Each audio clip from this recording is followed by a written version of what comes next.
Assalamualaikum warahmatullahi wabarakatuh. Perkenalkan, nama saya Ari Antoni Rismi.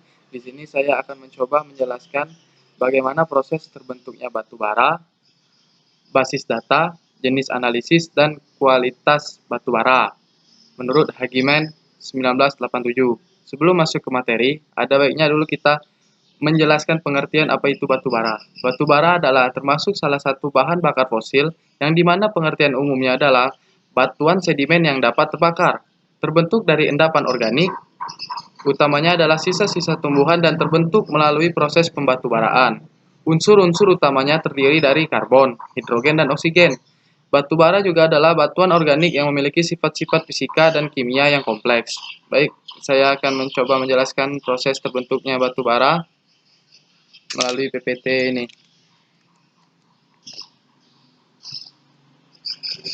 Baik, mulai dari terbentuknya batu bara.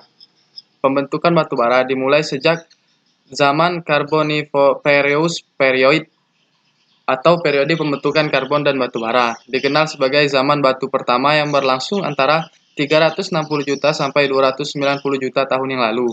Dan banyak tumbuhan yang hidup di bumi seperti pakis raksasa, seperti yang gambar ilustrasinya seperti gambar yang kita lihat saat ini.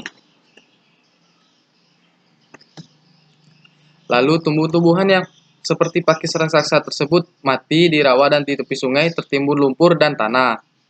Kemudian selama bertahun-tahun ketika tumbuhan itu mati tenggelam, maka panas dari bumi dan tekanan atau berat tanah mengubah tumbuhan mati tersebut menjadi batu bara. Ada 3 faktor yang mempengaruhi proses pembentukan batu bara, yaitu suhu, umur, dan tekanan. Material pembentuk batu bara.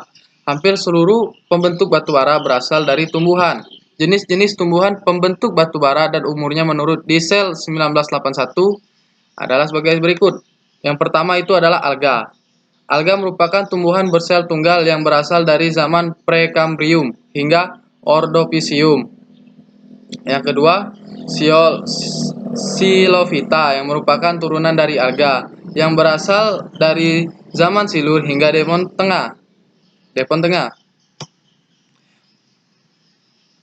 Kemudian Pteridophyta, tumbuhan tanpa bunga dan biji yang berasal dari umur Devon atas hingga Karbon atas dan merupakan materi utama pembentuk batu bara berumur karbon di Eropa dan Amerika Utara. Kemudian Gymnospermae yang merupakan tumbuhan heteroseksual yang memiliki biji terbungkus dalam buah atau pinus dengan kurun waktu mulai dari zaman Permain hingga Kapur Tengah, merupakan penyusun utama batu bara Permian seperti di Australia, India, dan Afrika. Kemudian yang terakhir yaitu Angiospermae yang merupakan tumbuhan dengan buah yang menutupi biji, kurang bertegah dibanding Gymnospermae, sehingga secara umum kurang dapat terawetkan yang berasalkan dari zaman Kapur atas hingga kini.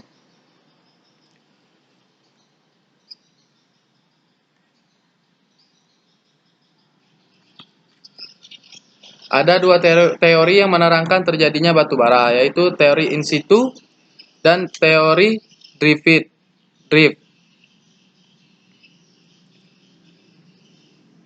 Teori in situ, menurut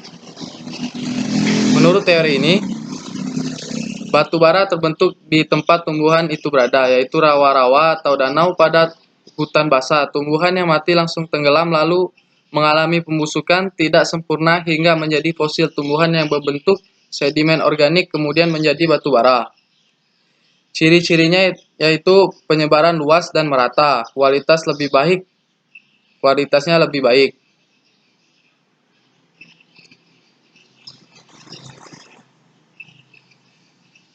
Kemudian teori drift. Menurut teori ini, batu bara terbentuk di tempat yang bukan merupakan asal tumbuhan. Tumbuhan yang mati mengalami pembusukan sampai menjadi gambut atau pit. Kemudian mengalami transportasi atau pengangkutan oleh air dan terakumulasi atau menumpuk di suatu tempat. Lalu tertimbun oleh lapisan sedimen hingga mengalami pembatubaraan atau qualification. Ciri-cirinya penyebaran tidak luas tetapi banyak. Kemudian kualitas kurang baik atau mengandung pasir pengotor.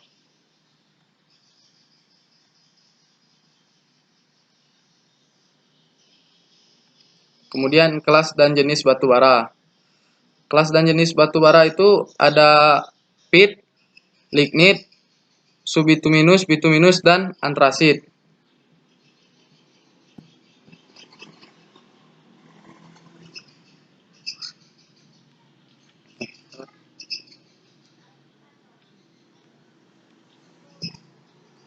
Yang pertama yaitu pit atau gambut, berpori dan memiliki kadar air di atas 75% serta nilai kalori yang paling rendah. Kemudian lignit atau batu bara muda, berwarna coklat, umumnya batu bara yang sangat lunak yang mengandung air 35-75% dari beratnya. Kemudian subbituminus, mengandung sedikit karbon dan banyak air, dan oleh karenanya menjadi sumber panas yang kurang efisien dibandingkan dengan bituminus. Sedangkan bituminus sendiri mengandung 68-86% unsur karbon dan berkadar air 8-10% dari beratnya. Kelas batu bara yang banyak ditambang di Australia. Kemudian antrasit. Antrasit adalah kelas batu bara tertinggi atau memiliki rank yang tertinggi dengan warna hitam berkilau atau luster metalik, mengandung antara 86 sampai dengan 98% unsur karbon dan kadar airnya kurang dari 8. Dari sini dapat kita simpulkan, semakin sedikit kadar air dan semakin banyak unsur karbon, maka semakin baik kondisi batu bara tersebut. Kemudian analisa batu bara. Analisa batu bara dilakukan untuk mengetahui kualitas dari batu bara. Terdapat beberapa analisa pada batu bara, yaitu analisa proksimat atau analisa pendekatan. Analisa proksimat batu bara bertujuan untuk menentukan kadar moisture.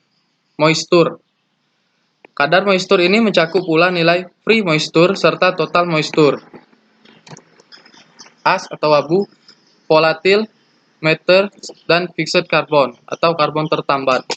Kemudian analisa ultimate atau analisa elementer. Analisa ultimate batu bara dilakukan untuk menentukan kadar karbon C, hidrogen, oksigen, dan sulfur dalam batu bara. Analisa ultimate saat ini sepenuhnya dilakukan oleh alat yang sudah terhubung dengan komputer.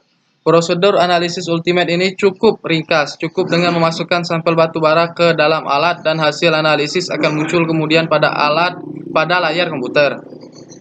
Analisa lain-lain adalah analisa untuk menentukan calorific value atau nilai kalor. Basis data.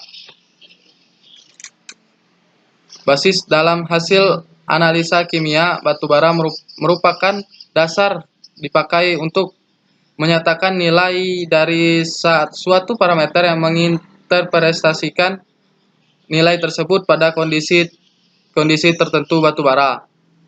Basis yang sering digunakan adalah sebagai berikut.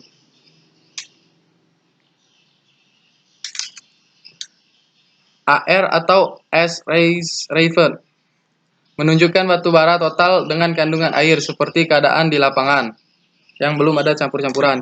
Kemudian air dried base menunjukkan presentasi batu bara tanpa air permukaan, di mana itu sudah mengalami pengurangan air.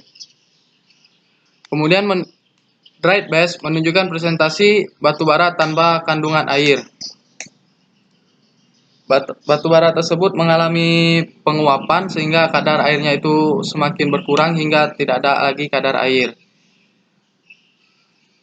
Kemudian dried as free menunjukkan presentasi batu bara tanpa kandungan air. Kandungan air dan abu dari batu bara tersebut sudah keluar.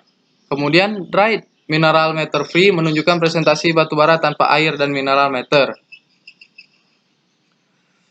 Contoh kasus dalam basis data, misal contohnya diambil 10 kg batu bara di lapangan, kemudian dibawa ke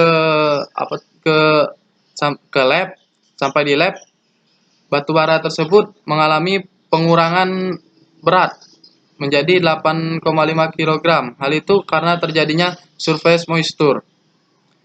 Kemudian batu bara tersebut digerus menjadi 0,1 mm dan diambil sampelnya dibagi menjadi dua. Diambil sampel masing-masing 1 gram. Yang pertama dipanaskan dengan suhu 100 derajat Celcius. Kemudian setelah ditimbang mengalami pengurangan kembali menjadi beratnya 0,85 gram. Hal itu terjadi karena terjadinya inherent moisture. Kemudian dibakar, kemudian hasil dari dipanaskan tadi dibakar hingga tersisa abu 0,05 gram. Dari sampel yang kedua diambil 1 gram dan dipanaskan dengan suhu 500 derajat Celcius dalam kondisi tertutup. Kemudian ditimbang dan tersisa fixed karbon dan abu ditimbang menjadi 0,5 gram.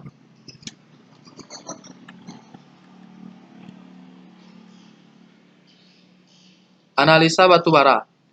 Analisa di batubara dilakukan untuk mengetahui kualitas dari batubara. Terdapat beberapa analisa pada batubara, yaitu analisa proksimat atau analisa pendekatan. Analisa proksimat batubara bertujuan untuk menentukan kadar moistur air dalam batubara. Kadar moistur air ini mencakup pula nilai free moisture serta total moisture, abu, zat terbang, dan fixed karbon atau karbon tertambat. Kemudian analisa ultimate. Analisa elementer. Analisa ultimate batubara dilakukan untuk menentukan kadar karbon, hidrogen, oksigen, nitrogen, dan sulfur. Kemudian analisa lain adalah analisa untuk menentukan calorific value atau nilai kalor. Kualitas batubara. Berikut ini beberapa parameter dalam pengukuran kualitas batubara, yaitu kadar air lembab atau IM. Kadar air lembab IM yaitu kandungan air bawaan setelah contoh dikondisikan di ruang pengujian laboratorium. Kadar abu atau as. Kadar abu atau as adalah zat organik yang dihasilkan setelah batubara dibakar. Kadar abu dapat dihasilkan dari pengotoran bawaan dalam proses pembentukan batubara maupun pengotoran yang berasal dari proses penambangan. Zat terbang atau PM. Kadar zat terbang atau PM adalah zat aktif yang menghasilkan energi panas apabila batubara tersebut dibakar. Umumnya terdiri dari gas-gas yang mudah terbakar seperti hidrogen, karbon monoksida, dan metan. Volatil matter sangat erat kaitannya dengan rank batubara. Semakin tinggi kandungan PM, maka makin rendah kelasnya. Dalam pembakaran batubara dengan PM tinggi akan mempercepat pembakaran karbon tetap atau fixed karbon. Sebaliknya, bila PM rendah mempersulit proses pembakaran. Kemudian yang ketiga, karbon tetap atau FC. Karbon tetap adalah karbon yang terdapat dalam batubara yang berupa zat padat atau karbon yang tertinggal sesudah penentuan nilai zat terbang melalui pengeluaran zat terbang dan kadar air. Karbon tertambat secara otomatis sehingga akan naik. Dengan begitu, makin tinggi nilai karbonnya, maka peringkat batubara meningkat. Dan kemudian nilai kalor. Nilai kalor adalah penjumlahan dari harga-harga panas pembakaran unsur-unsur pembentukan batubara.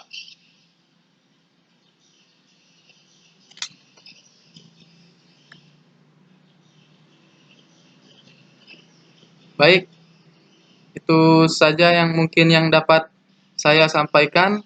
Mohon maaf jika ada salah-salah kata atau pengututur kata. Saya akhiri.